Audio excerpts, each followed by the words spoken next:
This is a story of balance. When we bought Copper, we thought we were buying a 2.5-year-old colt, and it had been alluded to that he'd already been backed. Apart from being mostly wild when we got him, it turned out that he was a year younger than we thought, but we only found this out when he was supposed to turn 7 and his teeth didn't match up. For those first few years, I was told he was naughty, that he needed a good hiding, that I was making excuses for him. Thankfully, I had not listened to anyone, but had allowed him to say how fast we brought him along. He was never forced to do anything he wasn't ready for. It took him 6 months to decide he could actually canter with me on him. He did not like the feeling of falling out of balance. We made really slow progress in the beginning. He was excessively spooky, and the spooking included massive bucks and fly leaps, which had me off quite a few times before things started to settle down. I'm actually very surprised I've not fallen off him more than I have, considering the bucking. The bucking and leaping made me nervous, which made me cling and hang on his mouth, exacerbating the problem. Even with the slow progress, we ran into issues. I had a trainer tell me he was uneven behind and was lame. Actually, what he was weak in his left hind, and the unsteady rein contact exacerbated the situation and made him bridle lame. In a roundabout way, I started to work on getting the left hind to strengthen. We noticed that throughout, he would spook more on the left rein than the right rein, and I had this whole theory worked out that he did not trust his right eye. My new trainer and I had a long, detailed discussion about how to connect the two sides of his brain to his two eyes, but we still seemed too lost and going nowhere. Then along came the what, why, and how course. Because of our weak rand, it was a huge outlay for me, but I'm so glad that I took the leap and did it. And suddenly, all these things made sense. It had nothing to do with his eyes. He spoke because he was unbalanced and unsteady. He had been improving over the last year, but in the last months, over the span of the course, we have taken some huge leaps. He has always been a wiggly horse, falling out through his right shoulder mostly. Our steering has been dubious for a long time. I realize now the spooking was a lack of balance. Even just trotting a circle in a steady prelim frame was a lot to ask of him. Thomas explained that he is a narrow horse, so he doesn't have that leg at each corner sense of stability. So when he fell out of balance, he would just get frustrated and throw a tantrum about it. Thomas and Shauna have a wonderful way of explaining a new approach which sounds so logical. Why didn't we think of it? Have a listen to the voiceover Thomas did for one of my videos. My apologies for the poor camera quality. This camera was not quite up to the task. So, let's see.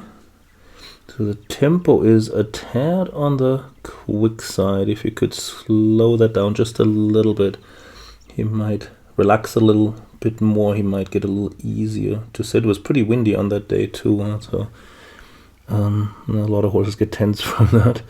So what I also noticed, like in the seat, you could stretch your knees down a little bit and maybe engage your lower back muscles a little more. That way you end up sitting a little bit closer to the pommel and your hips can move more freely. And if you slow down the tempo, then it's a little easier to sit. It looks like he's not the most comfortable horse in the world to sit. So there, the contrast is a little hard to see what he's doing exactly. It blends into the background a little bit. So the angle looks okay there. He looks like he might be falling a tiny bit over the outside shoulder, bulging a little over the outside shoulder, but it's hard to tell from that angle. So just in the shoulder in right, if you remember to shorten that outside rein a tad, that will help. And the counter shoulder, and it's probably a little bit steep as far as the angle goes, and then he almost loses rhythm a little bit. Back up a little here. See there? If you... Oops, sorry, that was going in the wrong direction.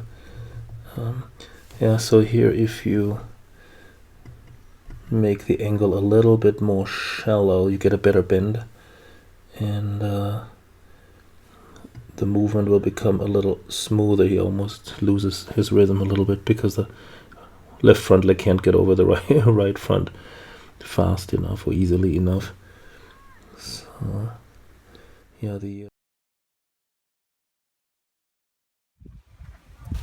We upgraded to elementary at the beginning of this year. One of our sticking points was to turn on the haunches.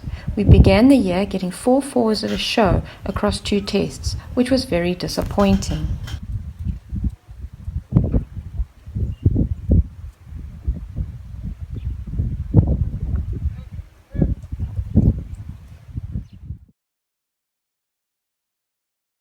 We got back from the show, and with the analysis of what was going wrong and suggestions for exercises from Thomas and Shana, as well as input from the course community, we turned those 4s into 6s and 7s through the year.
Here is some work from the past week. We've been focusing on straightness as he has a penchant for pushing his butt to the left and falling over his right shoulder. The exercise we designed was to ride him in a slight renvers on the left rein and slight counter shoulder into the right. Our trusted flower exercise is a structured exercise where we have to move from lateral work to the smaller circle and back onto the bigger circle.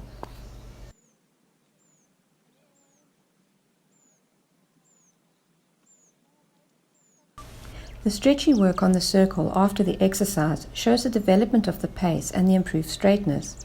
Through the structured exercises, we have managed to gain control over the different parts of his body.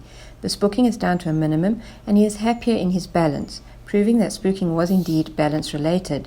He loves the cone exercises. He seldom rides over a cone and is very apologetic when he does. Combining movements into interesting and complex patterns keeps his mind engaged and reduces the amount of distractions that steal his interest. He is also a big fan of the Arena GPS exercises. I bought him the 1.1 book for his birthday last year. My trainer said he probably would have preferred carrots.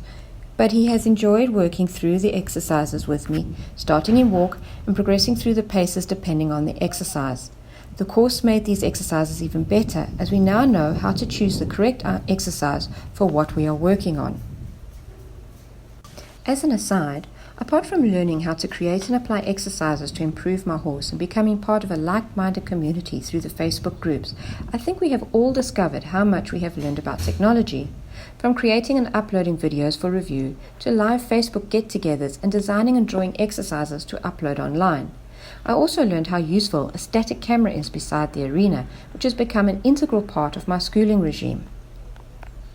In conclusion, Thomas and Shana are worth their weight in gold. They are supportive and give thoughtful, positive feedback whilst teaching us an independence in being able to think through our issues and find solutions for our particular horse, allowing each one to be different. As I mentioned before, with our weak rand, this course worked out expensive, more so when it gave me the excuse to buy the GoPro for beside the arena. However, I can wholeheartedly advise anyone who is serious about improving their horse to take the leap and join the course. Every time I go back over the coursework, I find new nuggets of information I can apply now. Thank you to Thomas and Shana for coming up with this novel concept. Who thought you could have dressage lessons on Facebook? I love the entire setup, Shana's diagrams, the live sessions, the weekly newsletters, and I cannot wait for the Flying Changes course. Sorry, I had to get that in there.